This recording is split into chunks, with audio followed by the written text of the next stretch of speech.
All right. Hello again, adventurers, and welcome to another exciting daily vlog. This is Daily Vlog 2025, number 135. And today, we are going to answer the question, what is an organized play program? Part of my little kind of mini-series about game design.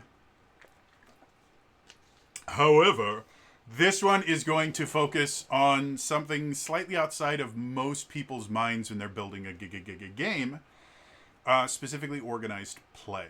Now, I've mentioned organized play before, talked about it pretty extensively in the West Marches video that I made, but I've never gone into like specific details of like what you can expect and if you were to design an organized play program, what stuff you would need to include in your design. So first things first, let's talk about what is organized play.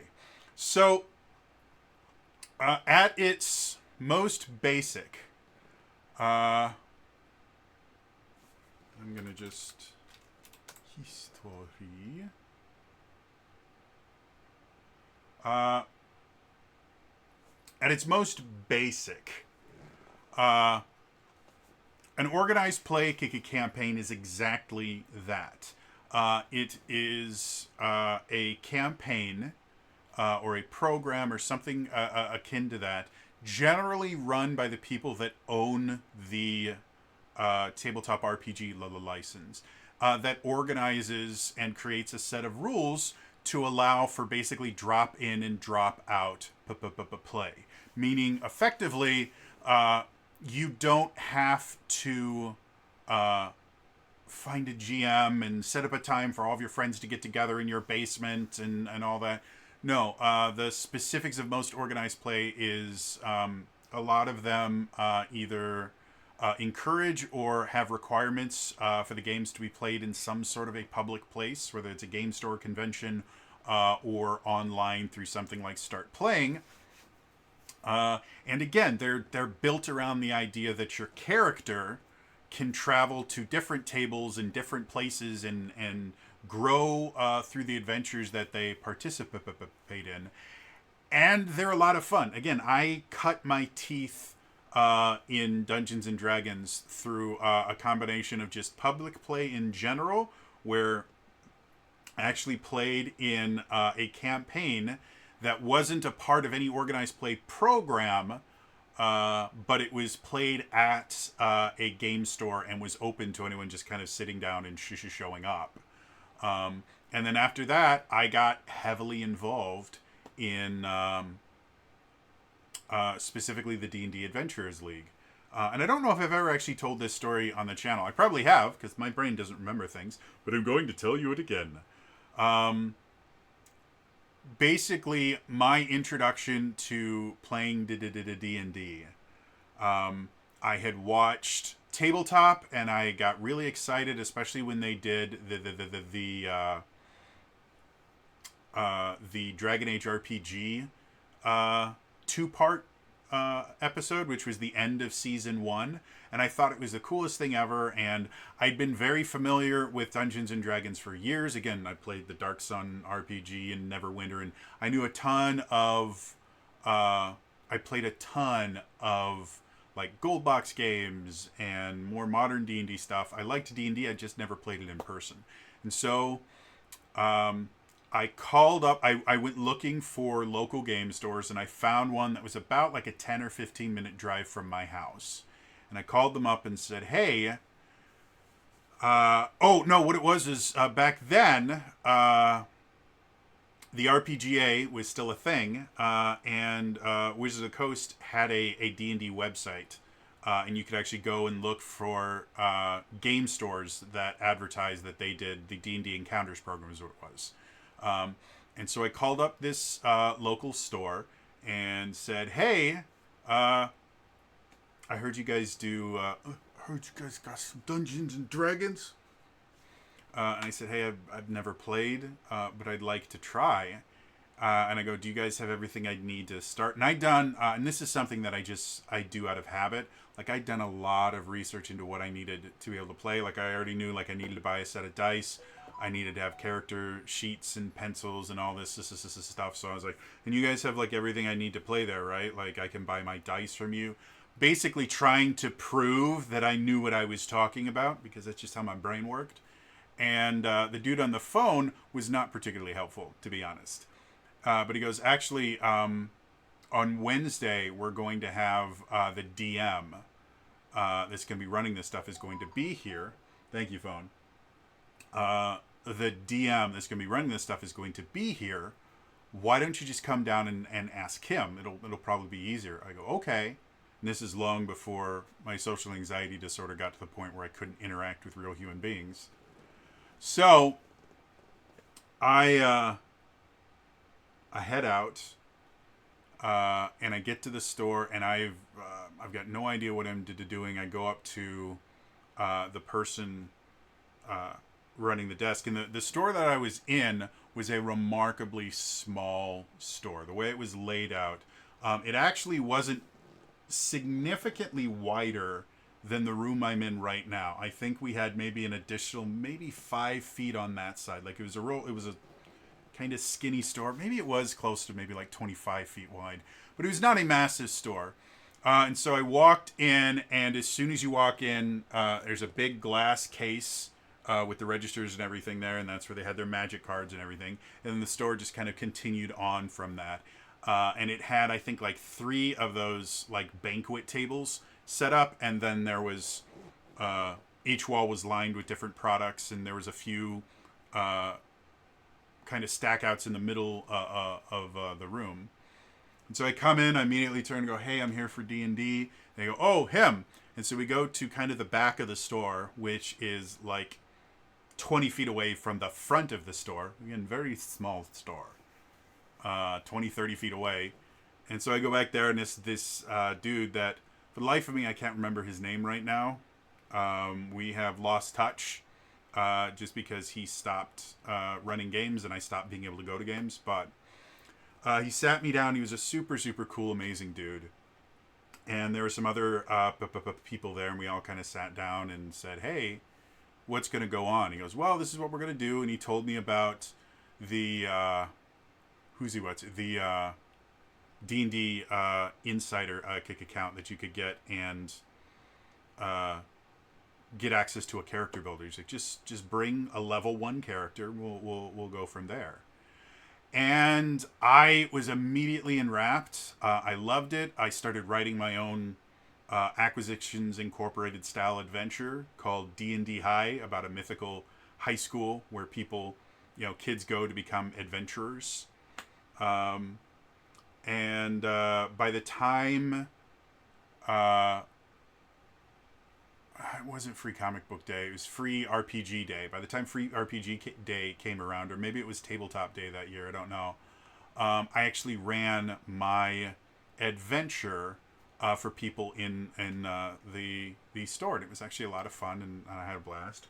And I kind of got the hooks in me of being a dungeon master and starting to run things.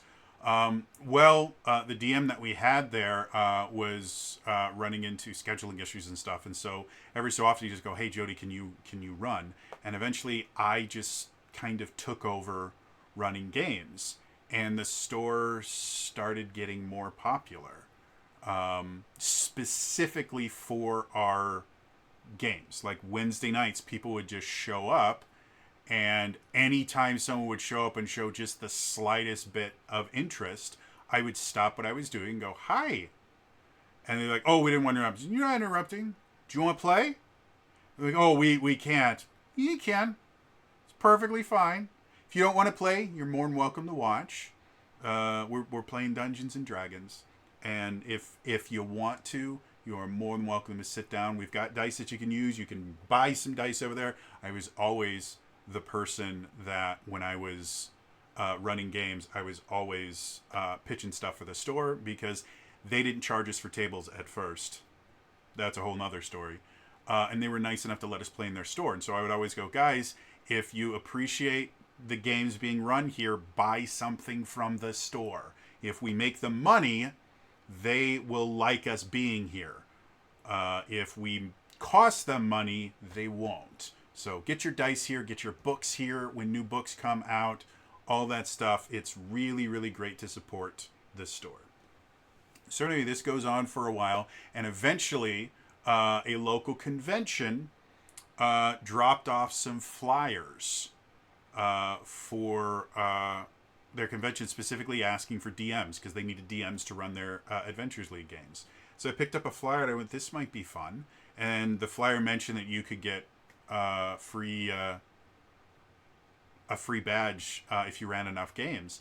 And the convention itself was in the same city that the store was in. And so again, it was only like a 10-15 minute drive from my home. So I wouldn't need I wouldn't need a hotel room or anything. I could just go and I could go to a convention. It'd be super fun. So I contact the guy at the convention, and he goes, "Hey, I'm super glad that you're interested in this. However, the guy that's supposed to be running our D&D Adventures League stuff has just ghosted me. I've got no idea what's going on. So I don't really know what's going." And I just went, well, I mean, I run a D&D program for the store that I'm in. So, I mean, do you want me to organize? This was like 2 or 3 weeks before, or maybe it was a month, but it was really, really short, before the event went live. And he was like, yeah, sure. And he just gave me this contact list of the DMs. And he's like, do something with this. So yeah, I organized my first event. I met a local coordinator from the D&D Adventures League, who became a really good friend of mine. And the person that was supposed to be running it for that convention was the D&D Adventures League local coordinator from this area that eventually got fired for lots of different reasons. We won't go into them. So yeah, I got involved that way, and then when as soon as it was over, I got contacted by the regional coordinator and said, "Hey, if you want to be the local coordinator for this area, the job is yours. You have already done more than the previous local coordinator had done for us." And so yeah, that's how I got involved. It was basically just calling up a store, starting to run things. And at the peak in that store, at the peak of it, again, it was a small store. We used to fill 3 tables, and we ran 3 or 4 tables, and we ran, I think we maxed out at like 32 or 33 people playing. And we were regularly running 5, 6, and 7 person tables. Because for the Adventures League, 7 was the max. And then the owner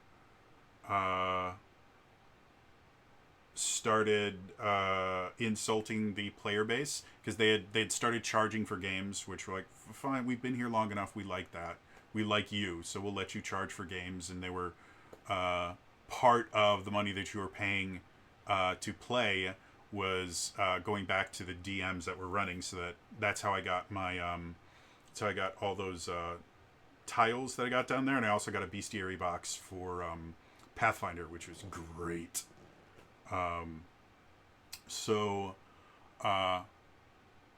Eventually the owner just started like saying that, "Oh, you guys are such a waste of money, and you're always costing me money," and pissed off one of my players, who was also a very good friend of mine. And so after we were done that night, I had everybody meet out in the parking lot, and I go, "Hey guys, just wanted to let you know I am no longer going to be running things at this store. I found another store." I'd already gone out and found a different store, and I said, "There's another store.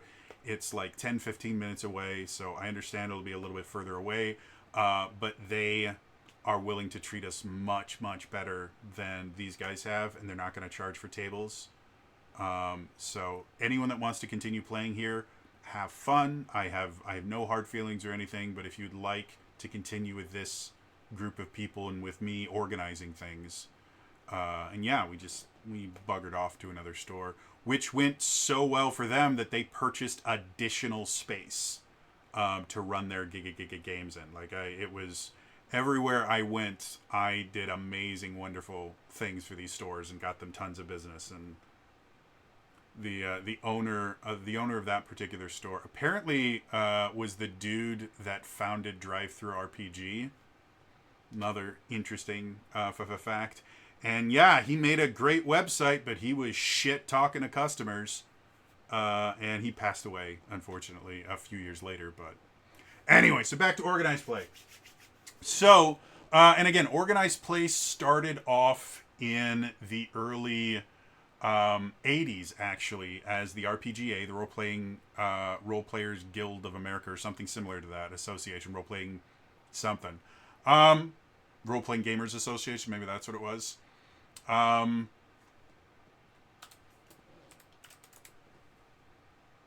There we go. I need stuff. Role Playing Game Association Network. So the RPGA, and it was originally designed around competitive D&D. You would run this adventure, and depending on how fast you did it, and what things that you did in it, and how many people survived, you would get points. Whichever team got the highest points won that convention. But starting in 87, they launched their first living campaign, which was called The Living City. It was set in the Forgotten Realms. And that was the first kind of organized play campaign. Eventually, we got Living Greyhawk in 3rd edition, and then after that, we got Living. I think it's Living Forgotten Realms was the one after that. Yeah, so that was the 4th edition of a version of it. And so yeah. Aside from the D&D Adventures League, Pathfinder Society has existed for a really long time as well.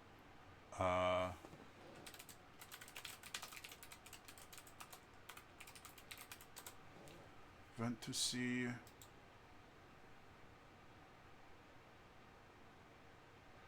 I have. That's hilarious. The Pathfinder Society has a history in the actual world of Pathfinder, but I can't for the life of me find out the actual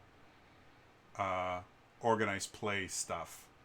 Anyway, so Pathfinder Society showed up, and so as of right now, the two probably most famous or well-known organized play programs for tabletop RPGs are Pathfinder Society and the D&D Adventures League, with the D&D Adventures League being more popular. It used to be. I'm not sure if it is anymore. When at its peak, the D&D Adventures League was absolutely massive. It would take over massive portions of Gen Con. Every convention that I went to would run like 2 to 3 times as many Adventure League games as they did Pathfinder Society. But before the Adventures League got real big, Pathfinder Society was kind of king for a long time. Now there are other things like Renegade has their Renegade Plate program, which is significantly more limited than something like the Adventures League or Pathfinder Society, in the idea that they're public games that you get for free, but there's no like tracking or anything that lets you take characters to different games, and they only put out 1 or 2 adventures per system per year. So very, very limited compared to something like the Adventures League, which used to put out 12 to 16 adventures a year, or a season, which generally lasted for about a year, 9 months-ish. And then there's other things like Modiphius has the Silver Shields program, which, without signing up for it, I cannot tell you almost anything about it other than Silver Shields is a voluntary service, and we'll talk about that in a second here. Free League, who makes the One Ring and the Year Zero engine and stuff like that, they have their own organized play program, which again, they don't tell me a ton about other than, you can run Free League. You can become a Free League agent. Yeah, and then obviously PFS, Pathfinder Society, it still exists. There's a Starfinder version of it, and PFS has officially transitioned to 2nd edition Pathfinder for a while now. Though on the website they do have links to they call it the Legacy campaign. But yeah, as far as what to expect from an organized play program, your mileage is going to vary a little bit, depending on what it is. I can tell you for the D&D Adventurers League, what you can expect if you go to an official D&D Adventures League game is you'll go in. They will, ask you, have you played before? Do you have characters or whatever? And then generally you will have to pick an adventure that you have a character of the right level for. For conventions and that, a lot of conventions do online sign up now, sign ups now for events. The convention that I used to help run does everything online. But you were always able to do walk-ups and stuff like that as well if there was open slots at the table.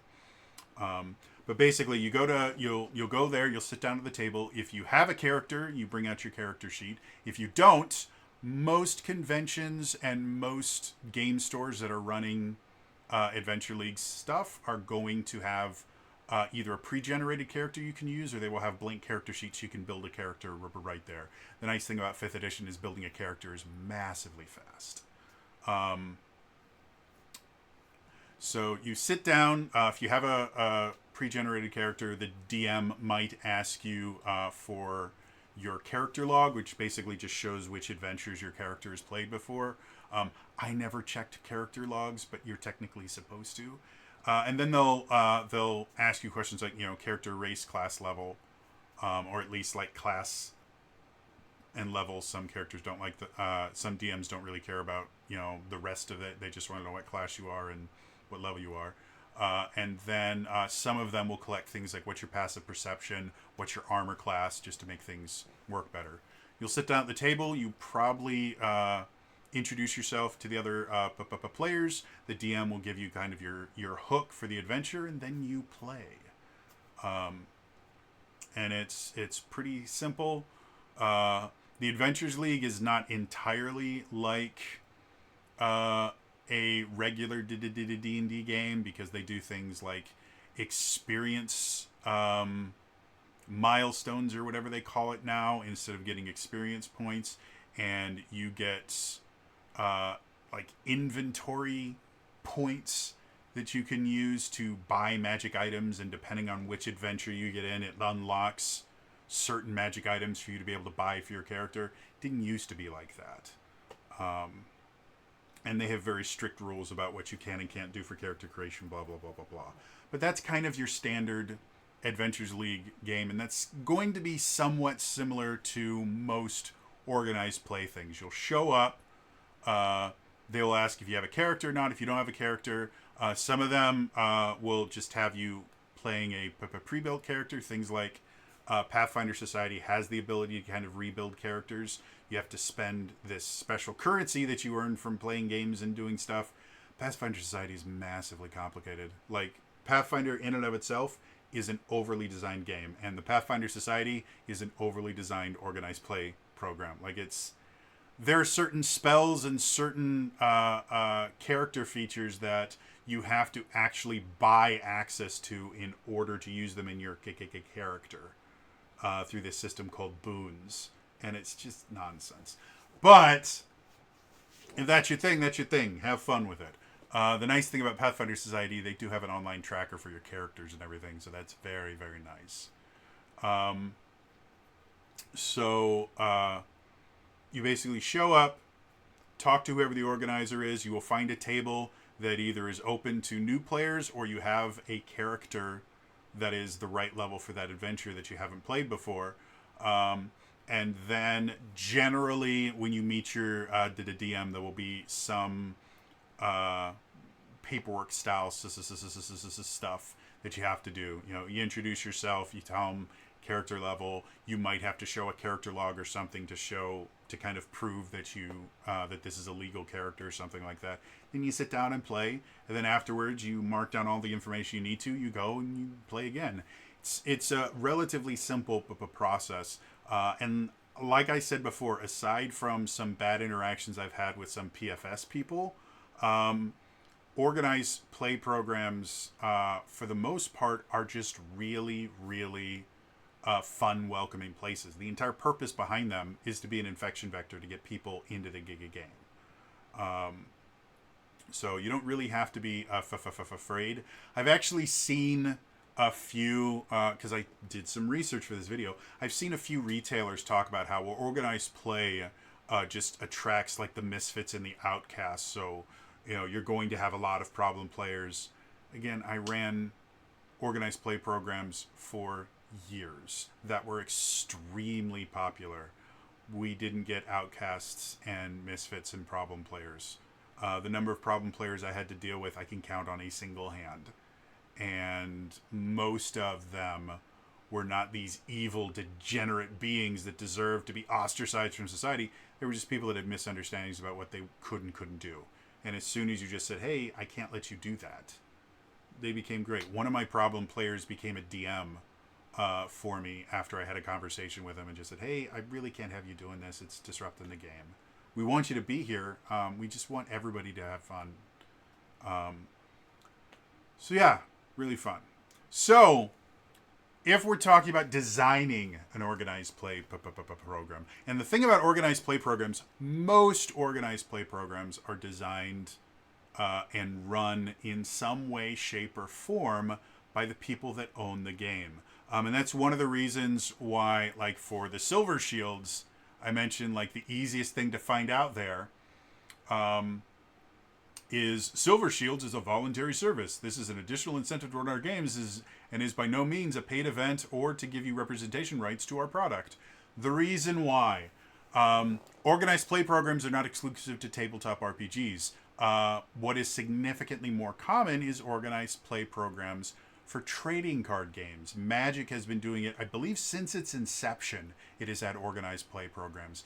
And a few years ago, a bunch of Magic judges sued Wizards of the Coast, claiming that they were being treated as employees but weren't being compensated the way that employees should be. And this gets back into labor laws and the things like that.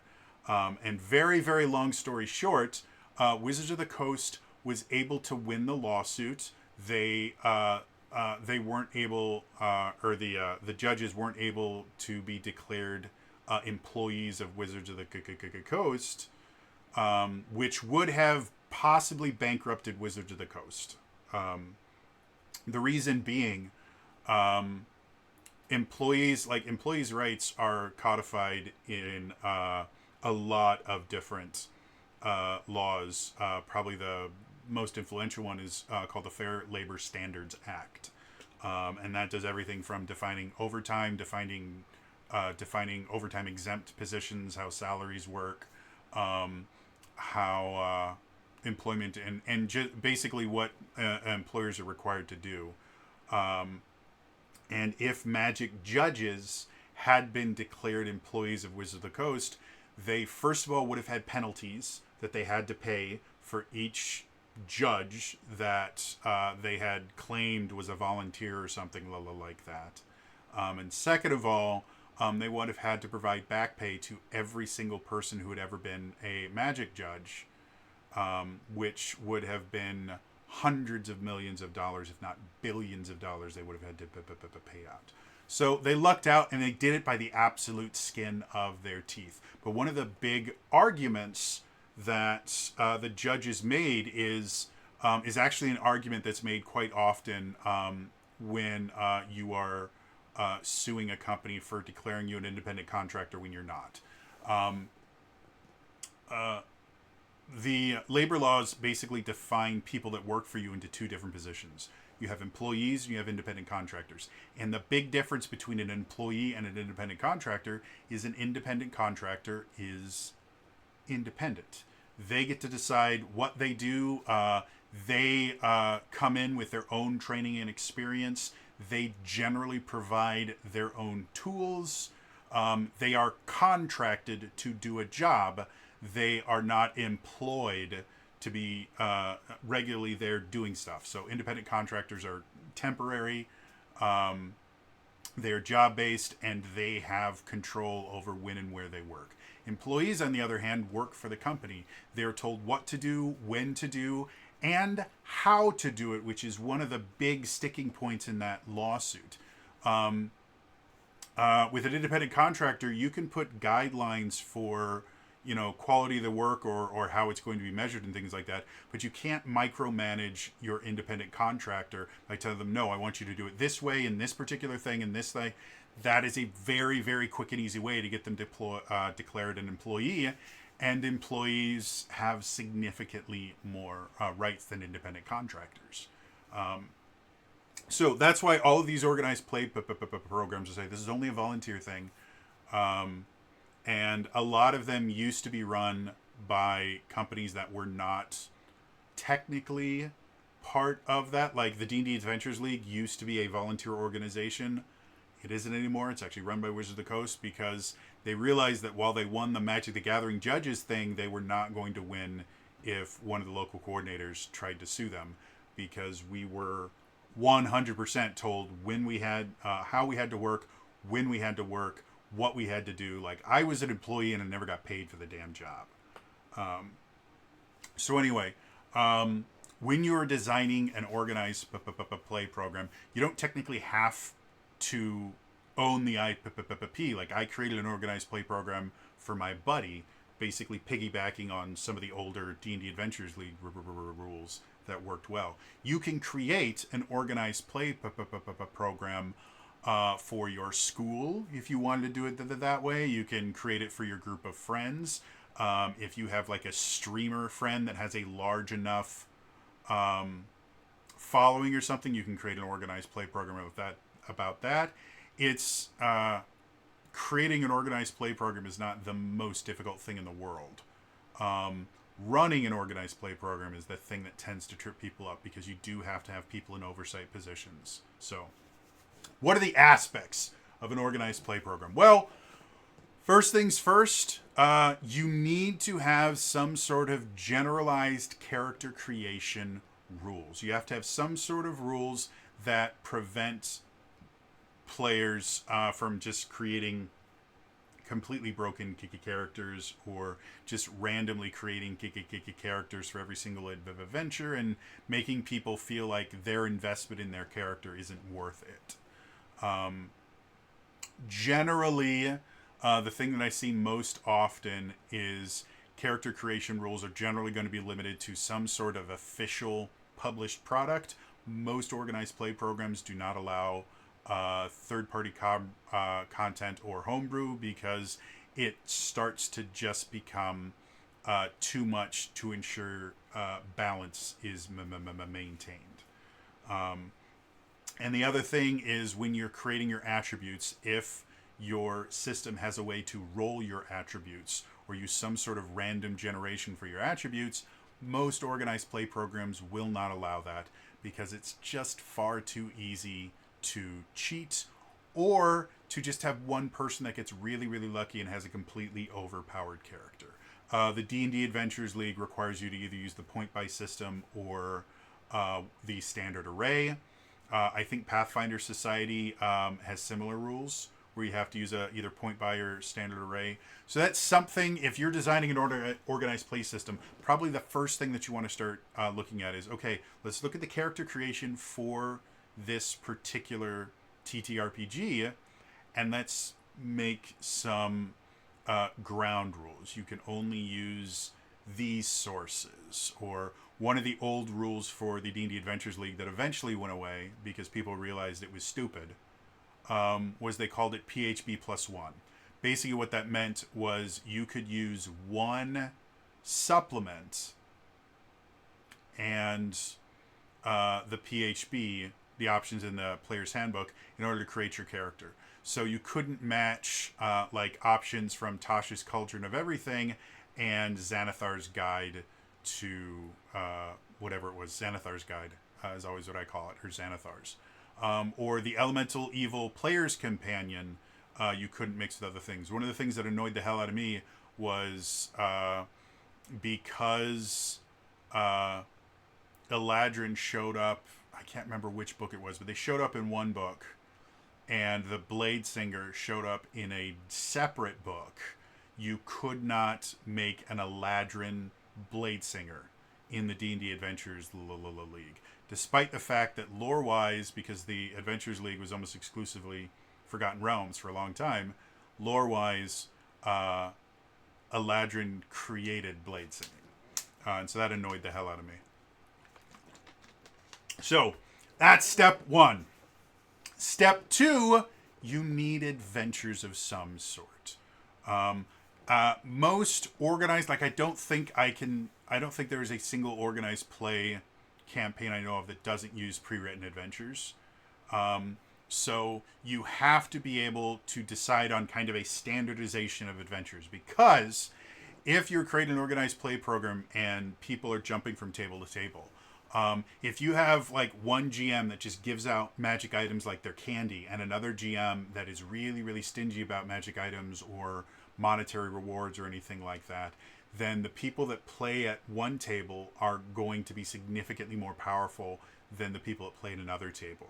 So the easiest way to limit this is to have pre-written adventures, either written by the people that are running the organized play program, or you just pick published adventures.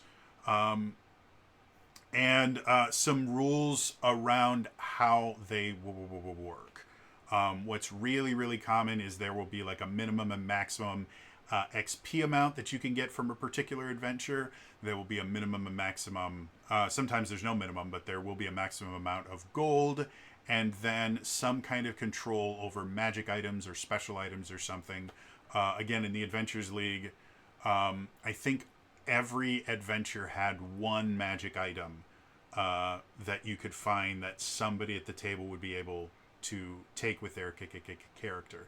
And if you didn't find the magic item, then nobody at the table got it, but it was entirely based on the people playing. And there was generally never more than one, and if there was, I think there was a few like epic adventures where you would find like just a standard like +2 or +3 greatsword, and then also an actual cool magic item. So you'll want to have some sort of pre-written adventures that allow kind of defined things. If you don't want to go the pre-written route, but you still want to have an adventure or an organized play group, kind of similar to the West Marches that we talked about before, you can just effectively put down some guidelines of, okay, let's separate, tiers of adventuring. They do it in D&D. You have tier 1, tier 2, tier 3, and tier 4. Most other games have some form of grouping of different levels that kind of makes sense. And if there isn't an official one, you can come up with one. It's generally pretty easy to figure out where the game changes. Like, the reason tier 1 goes up to level 4 and tier 2 starts at level 5 in the Adventures League is because level 5 is when martial characters get access to extra attack, and when spellcasters, full spellcasters, get access to 3rd level spells, because 3rd level spells are a massive, massive upgrade. The same thing happens between 10 and 11. At 11th level, cantrips level. That's the other thing that happens at 5th level is cantrips level up. Cantrips level up, fighters get access to their 3rd attack, and spellcasters get access to 7th level magic, which is, I think so, yeah, because you get access. I don't know. You get a big jump, and then tier 4 is when you get access to. It might be 6th level magic at 11. Anyway, in tier 4 is when you get access to 9th level magic. That's how it works. So what you can do if you don't want to have to deal with coming up with pre-written adventures, you can simply go, okay, we're going to break up things into these tiers, and it's generally going to be based on character level, and then you just decide, okay, for a tier 1 adventure, we're going to say minimum XP you can earn is this, maximum you can earn is this is how much gold or currency you can get in there, and if you're going to have magic items be a thing, you can say, okay, and every adventure is allowed to have 1 magic item in it, or 2 magic items, however you want to deal with it. Certain game systems, like D&D 4th edition, you have to be getting magic items constantly. So you might have 2 or 3 magic items, or even 1 magic item per player for each adventure. It's all based on the game and how powerful and magic item heavy you want your campaign. But codifying that, or codifying, however you pronounce that damn word, writing that down and defining it really helps. Things that happen in the Adventures League is, in addition to the tier, the average party level that the adventure is designed for can also affect how much experience specifically is bit in there. So you can even further differentiate.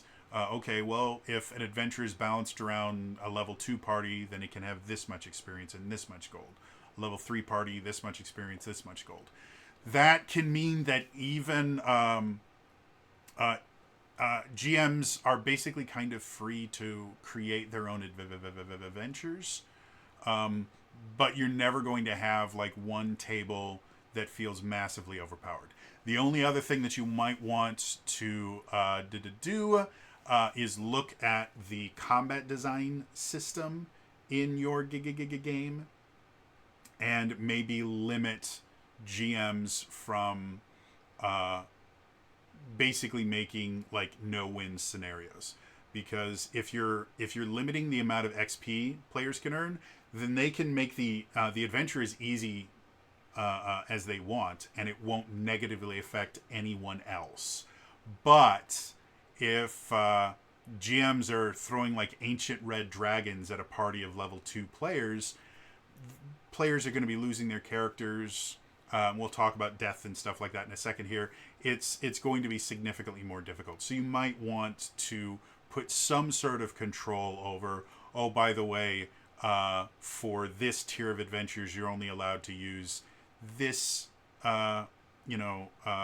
this challenge rating monster, or you're only allowed to have so many monsters per player.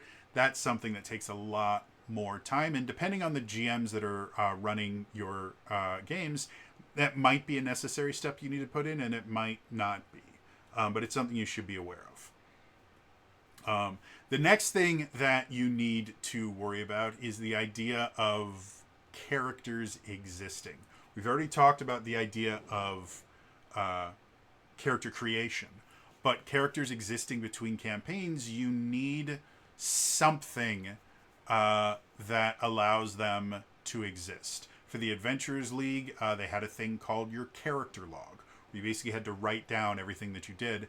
And they had a downtime system where every time you played an adventure, you would earn so many downtime days. And they had kind of an a la carte menu you could use. You could spend some downtime days to get certain benefits for your character. All of that was tracked through these adventure logs. And I'm going to tell you right now, it was not a great system. It was very much an honor system type thing, and the people that cared enough to actually fill out their sheets really didn't need to, because they were already keeping track of everything on their character sheet, and it was just extra paperwork. And the people that didn't care about the system and were willing to make up stuff would be able to fill out sheets. Like there was no real control over it. Pathfinder Society, like I said, they actually have an online character system where you can actually store your characters and stuff like that. If you have the technical know-how how to do that, building a website or an app, if you're roll fancy, to keep track of characters might be something that's very useful. There are already things that exist, like when I created the system, program for my buddy, we just used D&D Beyond to keep track of characters, because D&D Beyond would prevent we just didn't allow homebrew, so it prevented people from kind of cheating in that particular way. And there was a requirement that in your notes section you just had to write down every adventure that your character played, and that's how we kept track of who had played what thing. So do you have to design your own thing? No, you can utilize systems that already exist. Or you can design your own thing. It can be simple. It can be as simple as just like an online database where you just put your character in and you have drop-down menus or something to just go, I played an adventure. this was the name, this is how much experience, this is. So the things that are important to track. Designing a website like that is not the most difficult thing in the world. It's not simple, but there are a lot more things that could become significantly more complicated than that. And coming up with a system that allows people to log into it, that could become complicated. But like I said, it's also just as easy to use something that already exists. If there's an online character builder that stores characters, you can piggyback on that, and it works perfectly fine. In addition to how the characters exist outside the individual adventures, you also need to have rules to deal with, well, what do we do if a character dies? Because their characters are designed to exist outside the single adventures, death is a thing that has to have some sort of weight to it. So there should be rules around, okay, what happens if my character dies? Most of the adventures, or most of the organized play programs I've seen that allow for characters to exist outside of individual adventures, character death is basically treated as, if your character dies, rip up the sheet, it doesn't exist anymore. However, because resurrection magic exists in the game, here are some options you can have to resurrect your character. In the Adventures League, you basically had, if your character died in an adventure, as long as they could drag your body back to town, if you could pay the, I think it was like $12.50 for a resurrection ritual, 1,250 gold,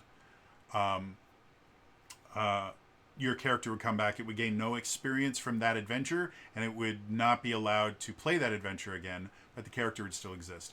Pathfinder Society actually has boons.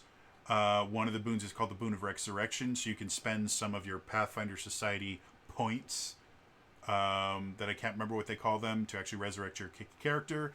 It also, I think, involves gold and stuff like that in-game. So there should be some sort of penalty associated with your character dying. Otherwise, it feels like it doesn't matter if your characters die or not. So there should have something like that. Another thing that tends to be well liked by players, depending on how it's implemented, is some sort of reward system.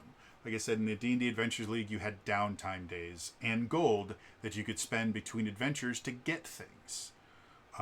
If you're giving them gold, you need to have something for them to spend it on. If you're giving them currency, you need to have something for them to spend it on. So having something that they can do with their characters outside is useful. Again, Pathfinder Society has a currency system that I can't remember what it's called. Let me see if I can look at it again. Pathfinder Society, that's not what I was looking for. Organized play. Let's go to fact. Is that where it is? Oh, that's free agent. Organized play, Pathfinder Society. Let's see if I can see achievement points. So they call them achievement points. So having some sort of currency that rewards people for playing can be nice. It also has to be balanced. If you can play enough games and get like a legendary magic item that completely breaks your character, people are going to be very upset about that. But if by playing more and getting more currency, you can get things like, something that's really common in the Adventures League is people just buy tons of potions. Like, because you couldn't buy like superior potions of healing, but you could just get a standard potion of healing. And so like Aether, I think, still has like 20 potions of healing that he just, because he had nothing else to spend his money on. So make sure that the things that they can purchase are not going to break the game, but that they're valuable enough that the gold or currency that they're getting is worth something to them. And that, again, is something that it's really something you have to balance by watching how people use it.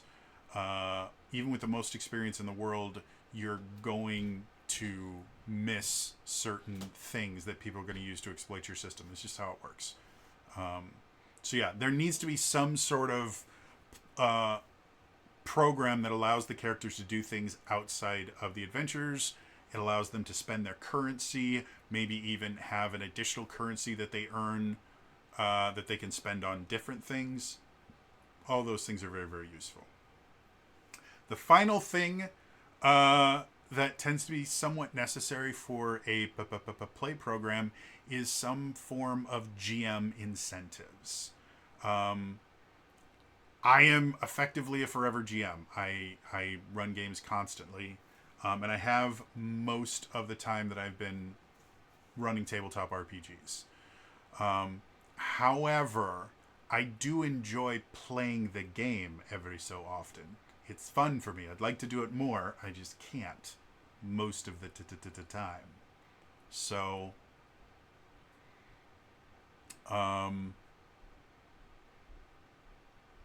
was I saying?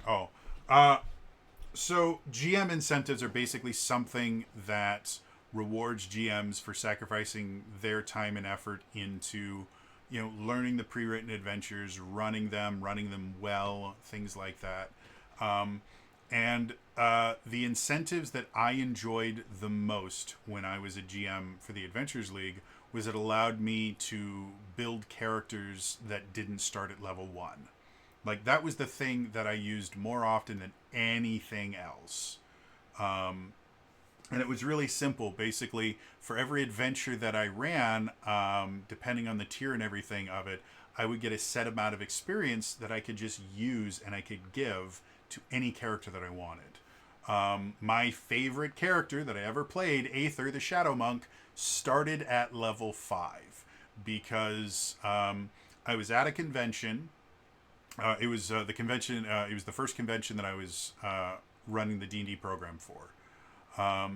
And there was an adventure that was a tier 2 adventure, so people couldn't just walk up to it. You had to have a character that was at least level 5 that had played quite a few adventures beforehand, and they didn't have enough people to run the adventure.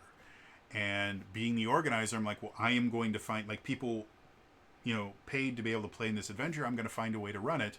And so I just immediately built a level 5 Shadow Monk. And jumped in, and I burned a bunch of experience that I'd earned running games to be able to make a level 5 Shadow Monk. And I had a blast. And then I played it at another adventure that didn't actually need me, but they're like, hey, you played last time. What did you play in this one? In that one, a Yeti stunned me and threw me off a cliff, a 200-foot cliff that caused my character to instantly die.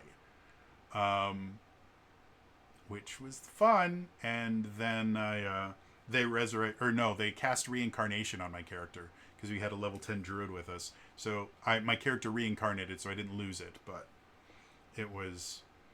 Anyway, so a GM incentive program. It can be something as simple as, hey, for every game you run, you can stock this much experience and gold or whatever you need to create a more powerful character, and you can create a character that starts at a higher level. That's something that can happen. I've seen programs where GMs can get discounts on goods for running the Giga game. GMs can get free adventures. Like, there's a lot of different things, but you have to have something to incentivize your GMs for the most part. The organized play program I created for my buddy did not have GM incentives, and for the life of me, I could not get GMs. So perhaps if I try this again, I will create a GM incentives program. So is it absolutely necessary? No. But your program's not going to go very far if the GMs don't feel like they're getting something out of it. So if you're designing your own organized play program, it's a good idea to come up with some way to reward the GMs. Like I said, the one that I enjoyed the most was just basically the ability to burn experience points to make higher level Kika characters. Because I hated playing level 1 characters. I still do. I despise playing level 1 D&D characters. They're just not fun to me. It's too easy to die. And they're really, really basic as far as what you can and can't do with them. So, Anyway, so that's organized play. Like I said, I think it's a fantastic thing. I think most games, if you want your game to be popular, I think first you need to have some sort of OGL style document that allows for third party content to be created. And secondly, I think you should have some form of an organized play program, because I cannot tell you how effective it has been in getting new people into things like Dungeons and Dragons and Pathfinder and Starfinder. It's such a simple infection vector style thing. And it can create some very, very loyal customers. If you are providing them with well written adventures, and you're supporting your organized play program, you are going to have people like Pathfinder Bros who will bleed for their company no matter what they do. Love 'em or hate 'em, Paizo for a long time has treated Pathfinder Society, and I'm assuming Starfinder Society as well, very, very well, and they support it really, really well. The D&D Adventures League for a while was doing a lot of amazing things. They even have, or they had, I don't know if they still do it, they had a program where you could write official D&D Adventures League programs specifically for conventions, where conventions would have exclusive adventures that would premiere at that convention. They were called con-created content. A buddy of mine did like at least 2 or 3 of them, and I think he still does every year for one of the conventions that he runs for. He'll write a convention. It was a long, arduous process. I tried to do it for the convention that I was a part of, and then everything happened and I had to step down, and I never got to follow through on it. But yeah, like there's lots of different ways to do it, but organized play programs I think are really, really good ideas if you want your game to get big, because conventions are great places to get to get people interested in your game. So interested to hear what you guys say. First of all, any of you guys involved in any organized play programs? Adventures League and Pathfinder Society are the two I talked about the most because they're the 2 biggest, but there's other ones. Like I said, there's the Renegade play program, I think is what it's called. There's Shadowrun Missions is the Shadowrun organized play program. Again, the Silver Shields is Modifius. What is it? The League of Free Agents is the Free League one. So if any of you guys have any experience in an organized play program, let me know in the comments down below. And if there's one that you think does it better than most, let me know about it. Again, finding out about these organized play programs is remarkably difficult unless you physically go and sign up for all of their stuff, and I was not about to do that for a single video. Anyway, it's going to be all for me today. I will see you guys next time. All right? Bye-bye.